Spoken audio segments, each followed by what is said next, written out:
வெறும் 2 செகண்ட் ஓடக்கூடிய வீடியோ. இதை வச்சு ஈரானுக்கும் ரஷ்யாவுக்கும் இடையில நடக்கக்கூடிய வர்த்தக உறவை நின்று போச்சு அப்படிங்கிறாங்க.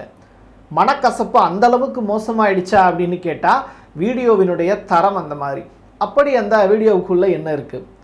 ரெண்டாவது, ஃபட்வா, எனிமி ஆஃப் காட், இந்த வார்த்தையை இப்போது ஈரானில் உச்சரிக்க ஆரம்பிச்சிருக்காங்க. அவங்களுடைய 2 எதிரிகள் யாருன்னு உங்களுக்கு தெரியும். பட் அவங்க இப்போது அதை செய்ய போகிறாங்களா, செய்கிறதுக்கான வாய்ப்பு இருக்கா, ஜெயிச்சிருவாங்களா அப்படிங்கிற கேள்விகள் இருக்குது.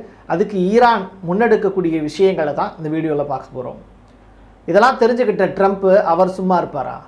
பர்ஷியன் கல்ஃபில் அவர் சில ட்ரோன்களை உள்ளே இறக்கியிருக்காரு.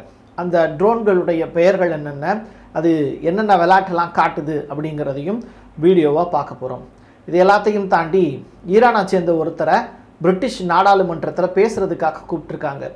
யார் அவர், என்ன பேச போகிறாரு இப்படிங்கிற ஏகப்பட்ட டீட்டெயில் தான் இந்த வீடியோக்குள்ளே இருக்க போகுது. வாங்க பார்க்கலாம் உறவுகளே.